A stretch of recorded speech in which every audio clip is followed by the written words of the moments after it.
नमस्कार, के न्यूज में आपका स्वागत है। मैं हूं आपके साथ शैलेंद्र चौहान।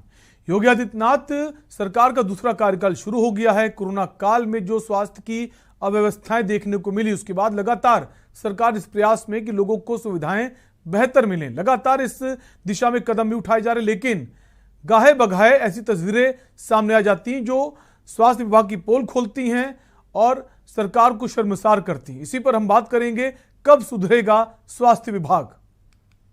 नहीं बेटा, तो इधर रहने ले जाइए, यहाँ कोई डॉक्टर नहीं है।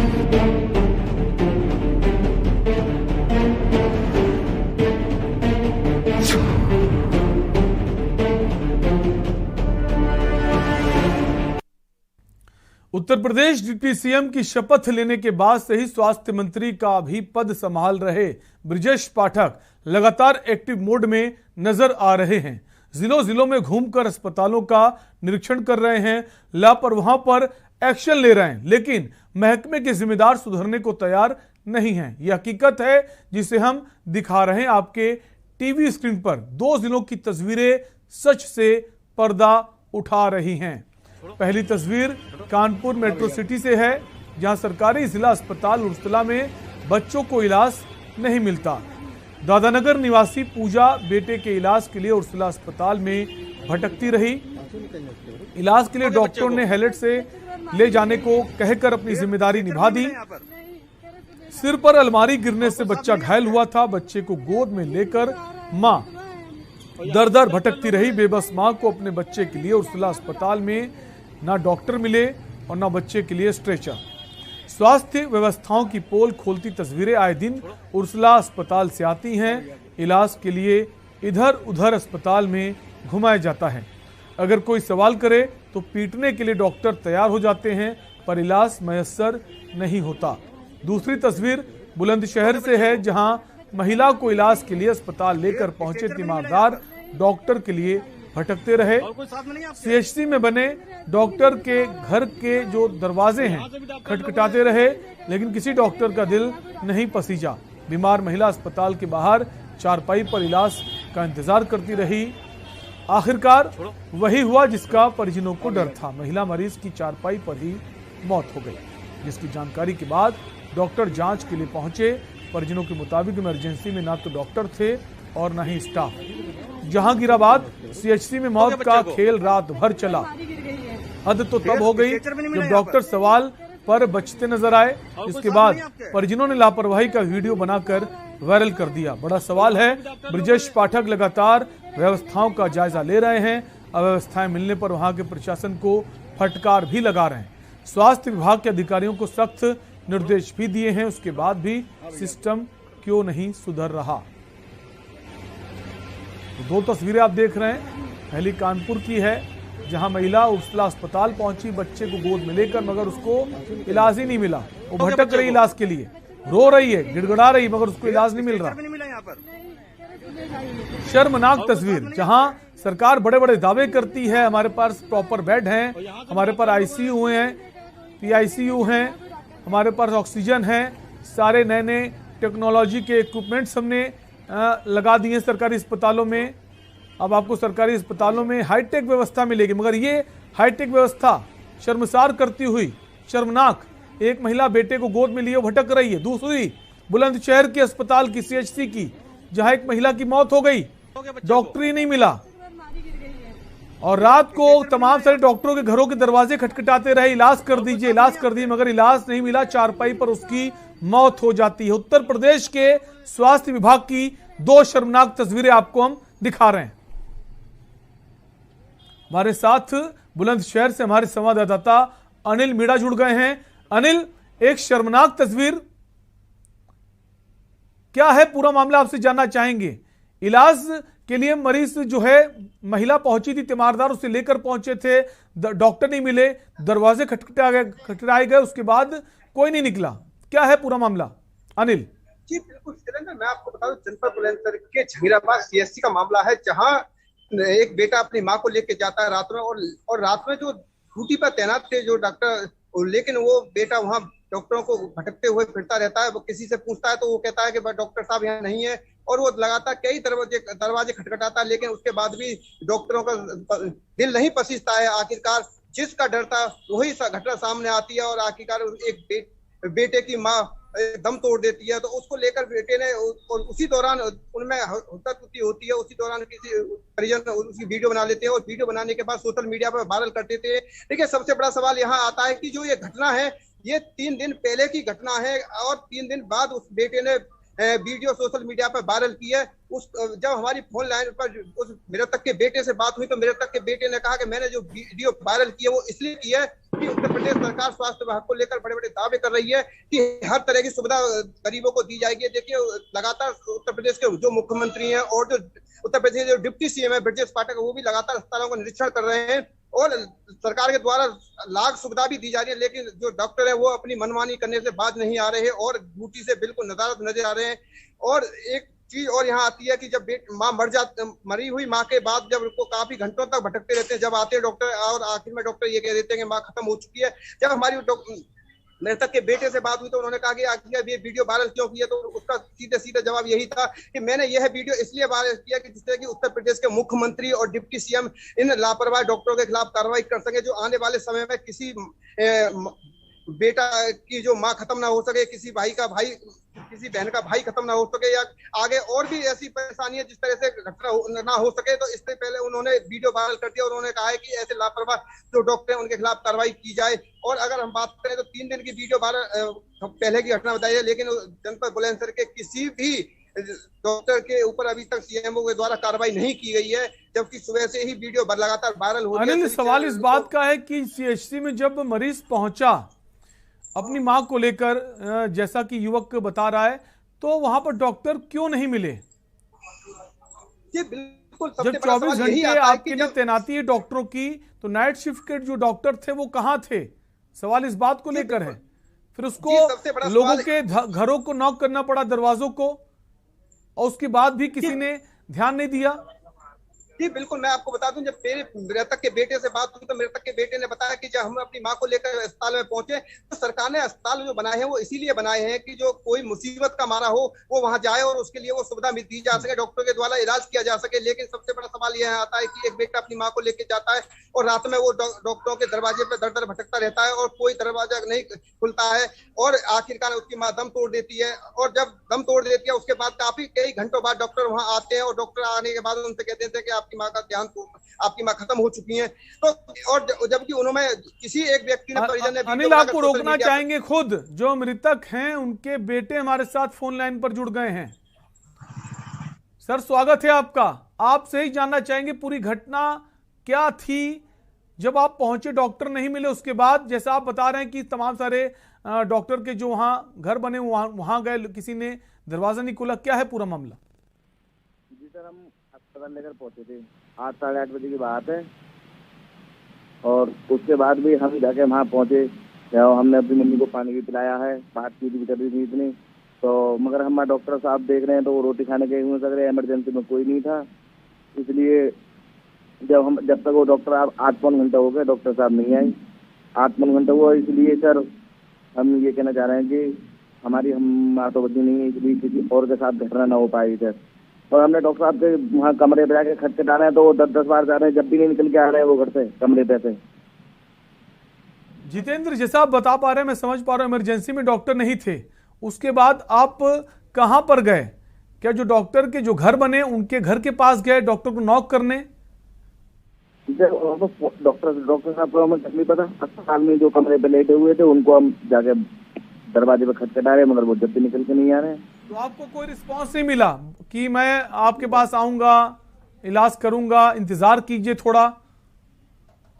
जी सर, ऐसा कुछ नहीं मिला। डॉक्टर साहब आए थे, 8-9 घंटा हो गया, जब आए, जब आकर देखे, जब तक सर हमारी मम्मी खत्म हो चुकी थी। इमरजेंसी में उस वक्त कौन था जितेंद्र? जब आप इमरजेंसी में पहुंचे डॉक्टर नहीं था, तो बाकी लोग होते हैं जो वार्ड बॉय होते हैं, असिस्टेंट होते हैं डॉक्टरों के?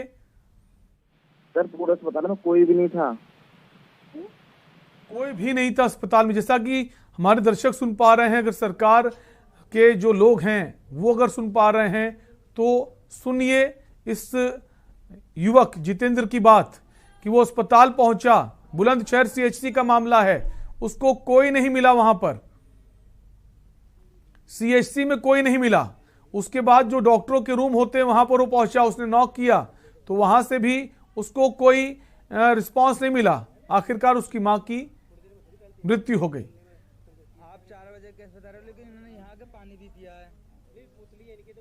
बहुत दुख की बात है। जितेंद्र आप बने रहिए हमारे साथ। बुलंदशहर से डॉक्टर विनय कुमार सीएमओ जुड़ गए हैं। विनय कुमार जी, जैसा कि अभी आप देख रहे हैं, जो मृतक का बेटा है मेरे साथ मौजूद है फोन लाइन पर। उनका कहना है बुलंदशहर सीएचसी में गए और पूरा अस्पताल खाली था, कोई था ही नहीं। और जिन डॉक्टरों के दरवाजे पर गए, नॉक किया कि आप बाहर आइए, मेरी मां का इलाज कीजिए, कोई निकल कर नहीं आए, कोई रिस्पांस नहीं, और उसकी मां की डेथ हो जाती है। क्या कहेंगे डॉक्टर विनय कुमार जी, कब कार्रवाई होगी ऐसी सीएचसी पर, ऐसे डॉक्टरों पर, स्टाफ पर? देखिए, ऐसा है कि जो मैंने वहां जानकारी ली है, वहाँ के जो अधीक्षक हैं और दूसरे डॉक्टर थे, अभी ये पता चला है कि ये जो है, जो महिला आई थी, ये ब्रॉड डेथ थी, मृत अवस्था में ही आई थी, और इसको जो है पैरामेडिकल स्टाफ द्वारा देख लिया गया था। डॉक्टर को बुलाया गया, जो तुरंत ही 5-7 मिनट में आ गए थे। घंटे का रात का समय था, 10 बजे के करीब का। तो उसके अलावा अभी एक एडिशनल सीएमओ भी अपनी जांच रिपोर्ट अपने देंगे, जो भी अगर कोई दोषी पाया जा रहा है तो उस पर कार्रवाई भी की जाएगी। लेकिन जो प्रथम दृष्टया पाया जा रहा है कि डॉक्टर विनय कुमार जी, वो कह रहा है कोई था ही नहीं मौजूद वहां पर, उसने बाकायदा वीडियो बनाया है। इस बात को तो आप स्वीकारेंगे ना? जांच तो बात की बात है, सीएचसी में कोई ना कोई तो उपलब्ध होना चाहिए डॉक्टर। वो कह रहा ना डॉक्टर था, ना वार्ड बॉय था, ना असिस्टेंट थे, कोई भी नहीं था। अब ये तो जो मौके पर जाकर के एडिशनल सीएमओ देख करके और वो सारी डिटेल में बताएंगे। बाकी उनका कहना यह है कि अभी इनके आने से कुछ ही देर पहले, कुछ मिनट पहले ही वो किसी और मरीजों को भी देख करके वहीं से अवेलेबल थे मरीजों को देखने के लिए। लेकिन सर, क्या और अगर आप सीएचसी छोड़ता है कोई डॉक्टर, तो किसी को तो जिम्मेदारी देकर जाता है कि अगर मैं 5 मिनट के लिए भी जा रहा हूं तो 5 मिनट कोई हो तो देखने वाला, यानी कोई सीरियस कंडीशन में आए तो उसका इलाज तो हो सके सर। ड्यूटी पर सब लोग वहीं निवास करते हैं, जो लोग ऑन कॉल होते हैं वहीं ड्यूटी में वहीं निवास करते हैं। आप इस पूरी घटना को सर कैसे देखते हैं? क्या जिम्मेदारी बनती है डॉक्टर की, स्टाफ की? जिम्मेदारी बनेगी तो जरूर उस पर कार्रवाई की जाएगी। अभी हमारे सीनियर अधिकारी इस पर जांच देकर करके रिपोर्ट अपनी देंगे। चलिए, उम्मीद करते हैं कि इस पर कार्रवाई हो, कि जैसा हम वीडियो देख पा रहे हैं उसमें तो साफ नजर आ रहा है कि अस्पताल के अंदर कोई नहीं है, और जो मृतक का बेटा है खुद हमारे साथ फोन लाइन पर मौजूद है, वो आखिर क्यों झूठ बोलेगा? उसने तो अपनी मां को खो दिया, उसको इलाज नहीं मिला। अब वो सच्चाई इसलिए बता रहा है कि ताकि आगे से ऐसा कुछ ना हो। हम उम्मीद करते हैं डॉक्टर विनय कुमार जी कि आप कार्रवाई करेंगे, अवश्य करेंगे, ताकि आगे से ऐसा ना हो, ना उस सीएचसी में ना किसी और सीएचसी में। बिल्कुल बिल्कुल। वापस हम अनिल के पास आएंगे। माफ कीजिए, जितेंद्र हमारे साथ बने हुए हैं, मृतक के बेटे हैं। जितेंद्र, अगर आपने सुना कि हमने भी डॉक्टर विनय कुमार जी से बात की, उन्होंने कहा कि जिस वक्त वो पहुंचे उस वक्त डॉक्टर थे नहीं, और थोड़ी देर बाद पहुंचे तब तक जो महिला थी उसकी डेथ हो चुकी थी, और वो ये भी कह रहे हैं कि जब वो महिला पहुंची तभी उसकी डेथ हो चुकी थी। जी नहीं सर, अस्पताल में जाकर उन्होंने पानी पिया, बातचीत भी की हमसे। और जब मैं अगर एक भी डॉक्टर साहब होते तो वहाँ होता कि हमारी मां बच जाती, और इसलिए तो ये हो सकता है कि उनको जो फीडबैक मिला है वहां से, क्योंकि जब डॉक्टर पहुंचे तब उनको महिला जो थी मृत अवस्था में थी, उनको लगा वो तभी आई हुई है। लेकिन जैसा आप बता रहे हैं, आप काफी पहले पहुंचे थे, आपको कोई नहीं मिला था। हालांकि उन्होंने कहा है कि इस पूरे मामले को लेकर जांच की जा रही, जो जिम्मेदार होगा उसे बख्शा नहीं जाएगा। और के न्यूज की भी यही कोशिश है कि दोबारा भविष्य में इस तरह की घटना ना हो, सीएचसी में डॉक्टर मौजूद रहें। अगर डॉक्टर ना हो तो दूसरे डॉक्टर को अपॉइंट करें, किसी को जिम्मेदारी देकर तो जाएंगे, या ऐसा नहीं आप पूरा सीएचसी ऐसे खाली छोड़कर चले जाएंगे। शुक्रिया जितेंद्र, हम उम्मीद करते हैं कि जो जिम्मेदार हैं उनको सजा मिले। हमारी कोशिश है, के न्यूज की कोशिश है। वापस अनिल के पास आएंगे, अनिल के पास भी आएंगे। अनिल मीणा हमारे साथ बने हुए बुलंदशहर से संवाददाता हैं। एक ब्रेक का वक्त है, जल्द लौटेंगे। नहीं बेटा, तो इधर रहने ले जाइए, यहाँ कोई डॉक्टर नहीं है।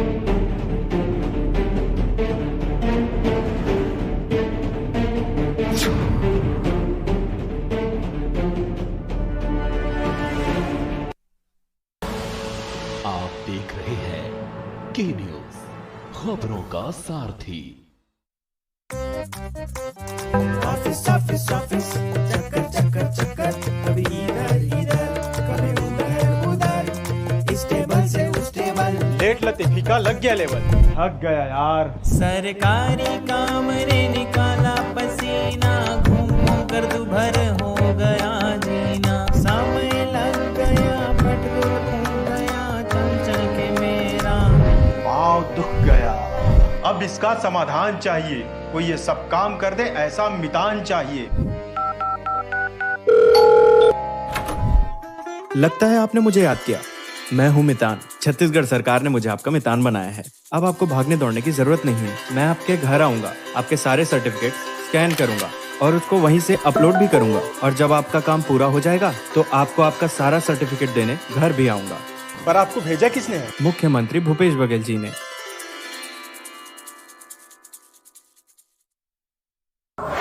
गर्मी के बीच पावर कट से हाहाकार, बिजली कटौती, हर तरफ कोहराम, शहर गांव में बत्ती गुल, लोग परेशान, कोयला खत्म, कैसे सुधरेंगे हालात, बिजली संकट लगातार, सिर्फ के न्यूज इंडिया पर। करें अपने जीवन को कृतार्थ, सुने श्रीमद् भागवत कथा रोज प्रातः 6 बजे मेरे साथ, सिर्फ के न्यूज इंडिया पर।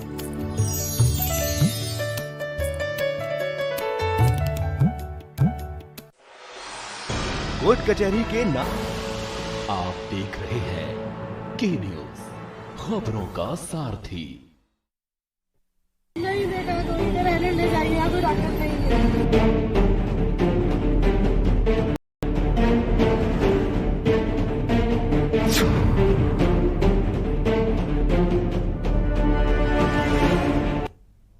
ब्रेक के बाद आपका स्वागत है। हम बात कर रहे हैं बदहाल स्वास्थ्य व्यवस्था की उत्तर प्रदेश की। कब सुधरेगा स्वास्थ्य विभाग, जहां बुलंदशहर का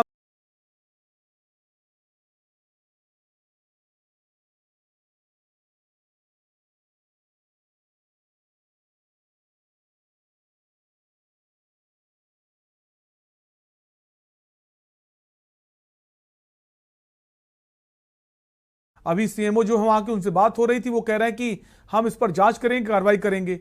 मैंने कहा जांच कैसी? उसने बाकायदा वीडियो बनाया है, उसने अपनी मां को खो दिया, वो झूठ क्यों बोलेगा? लेकिन वो जांच की बात कर रहे हैं। अब देखने वाली बात हो कि जांच होती है और आगे कितनी कार्रवाई होती, ताकि दोबारा ऐसा ना हो, और कितनी कठोर सजा मिलनी चाहिए जिम्मेदार जो हैं। हमारे साथ कानपुर से विशाल मिश्रा बने हमारे संवाददाता। कानपुर में भी घटना हुई है।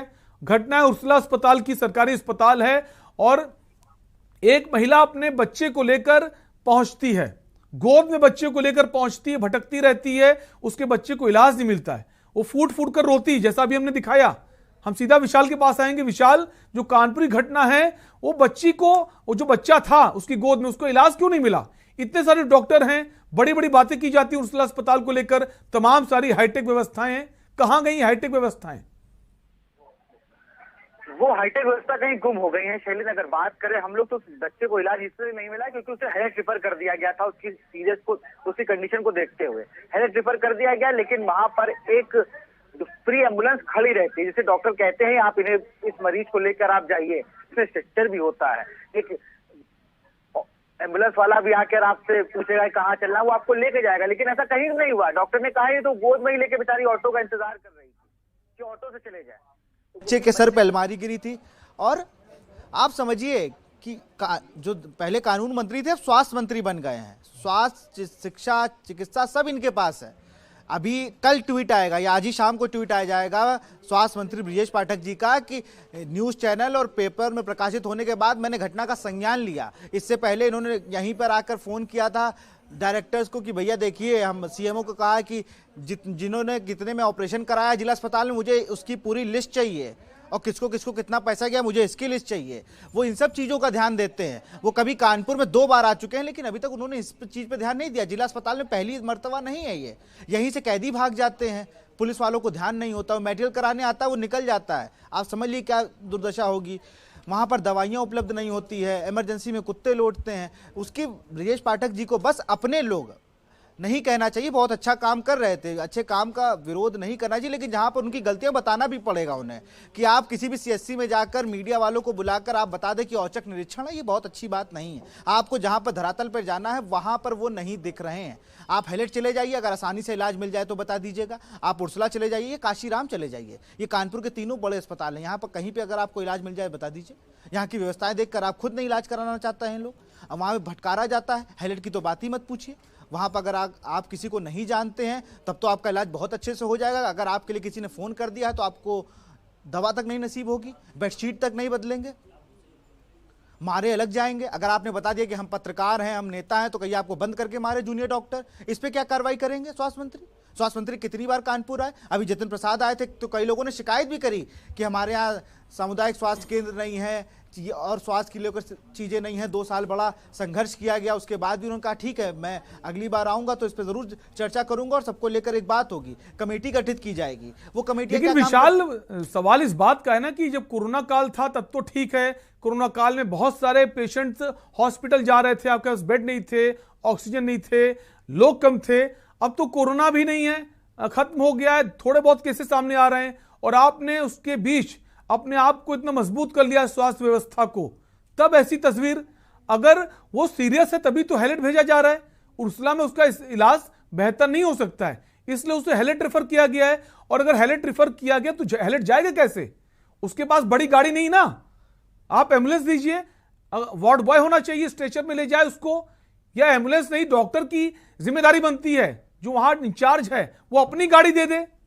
अरे पेट्रोल खर्चा लिख दीजिए जो खर्चे होते हैं डेली के, इतना तो मानवता दिखाई जा सकती है। कह रहे हैं अगर इतनी मानवता इंसानियत बची होती तो देश और प्रदेश की स्वास्थ्य सेवाएं तो कहीं और होती। आप ये गाड़ी देने की बात, अपने पर्चे पे सिर्फ अपने दवाइयां बाहर की लिखना याद रहता है कि किस मेडिकल स्टोर में कितना कमीशन मिलता है, वो याद रहता है। उन्हें ये याद नहीं रहता मरीज के साथ क्या होना। उन्होंने देखा नहीं हैलेट ले जाइए, कैसे ले जाएंगे आप ये नहीं पूछता कोई डॉक्टर। सही कह रहे हैं आप कि अपनी गाड़ी से भेज सकते थे, हो सकता हो डॉक्टर साहब की गाड़ी बहुत नई आई हो, नए सीट कवर पड़े हो, नहीं देना चाहते होंगे। ये वही उर्सला अस्पताल है, आज मंत्री हो गई है प्रतिभा शुक्ला, इनके रिश्तेदार थे, उन्हें बेड नहीं मिल रहा था, यही उर्सला अस्पताल। उन्होंने बताया कि मैं बीजेपी की विधायक हूं, तो क्या करे, बेड नहीं है, नहीं दे सकते। विशाल कारण क्या है? लगातार जो दौरे भी कर रहे हैं, औचक निरीक्षण भी कर रहे हैं ब्रजेश पाठक, और हर खबर का संज्ञान भी लेते हैं कि मैंने संज्ञान लिया है और इस पर फटकार भी लगाते हैं और उस पर कार्रवाई भी होगी। उसके बावजूद अलग अलग जिलों से ये खबरें सामने आ रही हैं। इसके पीछे कारण क्या है? स्टाफ कम है या फिर डॉक्टर जो प्रशासन है इन्होंने ठान लिया है हम किसी मिनिस्टर की सुनने वाले नहीं है, हम जो करेंगे अपने मन की करेंगे? क्या फटकार लगती होगी आप समझ लीजिए ना। ये तो 110 किलोमीटर है, जहां से स्वास्थ्य मंत्री ब्रजेश पाठक रहते हैं वहां से 110 किलोमीटर है कानपुर, और वहां तो छोड़ दीजिए, केजीएमयू घर से मात्र 7 किलोमीटर है। वहां पर अगले दिन जिस दिन निरीक्षण करने जाते हैं अगले दिन ही बगैर स्ट्रेचर मिल जाता है, स्ट्रेचर के लिए डांटते हैं वो लोगों को। वो सीतापुर जाते हैं, अभी ताजा हालात अगर आप पता करवा लीजिए सीतापुर के, तो वहां पर भी वैसे ही हालात होंगे। तो कोई चीजें बदली नहीं है, बदली बस वो चीजें हैं जो आपको दिखने लगी। आज स्वास्थ्य मंत्री कहीं जाएंगे गाड़ी चलाते हुए तो वो खबर है, गाड़ी नहीं मिलने पर अगर कोई मर रहा है तो ये खबर नहीं है, क्योंकि स्वास्थ्य मंत्री ने औचक निरीक्षण नहीं किया, स्वास्थ्य मंत्री ने चाहा नहीं किए हो। स्वास्थ्य मंत्री बताते हैं कि मैं फला बोल रहा हूं ब्रजेश पाठक, अरे नहीं बोलिए भाई साहब, आप दवा दिला दीजिए, एम्बुलेंस दिला दीजिए, एम्बुलेंस कर्मी हड़ताल पे ना जाए इसका हमको सर्टिफिकेट दिलवा दीजिए, उनकी मांगे सारी मान लीजिए। और ऐसे नहीं होता कि आप जहां जा रहे हैं, आप केजीएमयू गए, स्ट्रेचर खराब है, व्हीलचेयर में, इसमें कौन बैठेगा डायरेक्टर साहब बताइए। अरे ऐसे तो सब लोग करते हैं, मायावती गवर्नमेंट में मंत्री करते थे, अखिलेश गवर्नमेंट में डॉक्टर अहमद हसन ये काम करते थे। आप कुछ नया नहीं कर रहे हैं, आपने स्वास्थ्य सेवाओं को बिल्कुल। और विशाल, जब सवाल पूछा जाता है केजीएमयू के प्रशासन से या फिर दूसरे अस्पताल प्रशासन से, तो उनका कहना है कि हमारे पास स्टाफ कम है, हाँ ये, और हमारे पास बहुत सारी कमियां गिनाने लगते हैं। तो फिर सरकार की जिम्मेदारी बनती है जो कमियां हैं उनको पहले आप पूरा कर दीजिए, उसके बाद जवाबदेही बनती है प्रशासन की, अस्पताल प्रशासन की। चीजें उपलब्ध नहीं कराई जाती हैं। अगर कहीं पे ड्रेसिंग करने के लिए पट्टी खत्म हो जाए तो वो भी नहीं मिलती है, रुइया नहीं आती, सैनिटाइजर नहीं आया होगा। मैं बता दूं, अगर इस पे खबर की जाए कि सैनिटाइजर कब से नहीं आया अस्पतालों में, किसी को नहीं पता होगा। अस्पतालों में सैनिटाइजर गायब है, मास्क गायब है, अस्पताल में तो कम से कम लगा के रख सकते हैं, लेकिन ऐसा कहीं नहीं है। स्वास्थ्य मंत्री को थोड़ा धरातल पे उतरना होगा, बगैर कैमरे के निरीक्षण करना होगा। बिल्कुल, आपको निरीक्षण भी करना है, आपको फटकार भी अगर लगानी तो पहले उस दिशा में ध्यान दीजिए, जो कमियां हैं उनको भी उपलब्ध कराइए। तब तो मजा आएगा। बिल्कुल, कैमरे के साथ जो फटकार लगती है वो अगले दिन दिख वक्त जाती है। कम है विशाल, हमारे साथ अनिल बने हुए, अनिल के पास सीधे आएंगे। अनिल, अभी हमने पूरा मामला आपका उठाया और जो पीड़ित था उसकी बात भी सुनी, दर्शकों को सुनाई, और जो सीएमओ थे उनसे भी बात की। सीएमओ का कहना है इस पे जांच होगी फिर कार्रवाई करेंगे। क्या लगता है, क्या वाकई में कार्रवाई होगी या फिर जांच जो है ठंडे बस्ते में चली जाएगी, सब भूल जाएंगे? बिल्कुल शैलेंद्र, मैं आपको बता दूं, जिस तरह से सीएमओ साहब ने जिस तरह से के न्यूज पे बोला है, तो मेरा मानना यह है जिस तरह से सीएम साहब ढीले ढीले शब्दों में बात कर रहे हैं और लगता है जो उन्होंने सिर्फ बातें की हैं, लेकिन धरातल पर अगर देखें तो कार्रवाई शायद ठंडे बस्ते में पड़ जाएगी, क्योंकि उन्होंने जो व्यक्ति है जिसका बेटा है, मृतक का बेटा है, उसकी बात को भी सीएमओ साहब ने अपने जिला ऑफिस में ही बैठे हुए जितला दिया कि ऐसा नहीं है कि मां जिंदी थी। उन्होंने वहीं बैठे हुए जो मृतक का बेटा है उसकी बात को झूठा साबित कर दिया कि मरी हुई अस्पताल में आई थी, और उन्होंने अपने डॉक्टर की बात को सत्य माना है। तो इस तरह से जब सत्य माना है तो कार्रवाई कहाँ हो पाएगी? तो ये एक अपने आप में बड़ा सवाल है कि जबकि उस जो बेटा सरेआम कह रहा है कि मेरी माँ जिंदी थी, मेरी माँ बात कर रही थी, जिस समय आई थी वो पानी भी पी रही थी, और जो हमारे साथी हैं विशाल मिश्रा उन्होंने भी बताया है कि इस तरह की घटना एक जगह नहीं है, लगातार इस तरह की घटना आती रहती है। तो कहीं भी भाई जमीनी स्तर पर कहीं कार्रवाई नहीं होती, सिर्फ कागजों में ही ठंडे बस्ते में डाल दी जाती है और सिर्फ खाना पूर्ति करके उनको निपटा दिया जाता है। तो यह एक अपने आप में बड़ा सवाल है कि जब तक जो उत्तर प्रदेश के डिप्टी सीएम है और जो स्वास्थ्य मंत्री भी है ब्रिजेश पाठक, जब तक वो जमीनी स्तर पर नहीं उतरेंगे, जो जमीन पर आके हकीकत नहीं जानेंगे, जब तक किसी भी समस्या का समाधान नहीं हो सकता है। सिर्फ निर्देश देना, फटकार लगाने से काम नहीं चलेगा, जो दोषी उस पर कार्रवाई हो और कड़ी कार्रवाई हो ताकि दोबारा ऐसा ना हो, इस दिशा में भी काम करना होगा, सोचना होगा। बहुत बहुत शुक्रिया अनिल तमाम जानकारी के लिए। विशाल हमारे साथ कानपुर से जुड़े थे। विशाल, आपका भी शुक्रिया। तुम बात कर रहे थे बदहाल स्वास्थ्य व्यवस्था की। लगातार प्रयास बहुत किए जा रहे हैं, डिप्टी सीएम जो हैं स्वास्थ्य मंत्रालय का जिम्मा है, लगातार औचक निरीक्षण भी कर रहे हैं, लेकिन उसके बावजूद जो तस्वीरें अलग अलग जिलों से सामने आती हैं स्वास्थ्य विभाग की, वो शर्मसार करने वाली। कब इस पर अंकुश लगेगा, देखने वाली बात होगी। फिलहाल के लिए आपसे लेंगे इजाजत। देखते रहिए के न्यूज इंडिया। नमस्कार। बेटा तो इधर रहने ले जाइए, यहाँ कोई डॉक्टर नहीं है।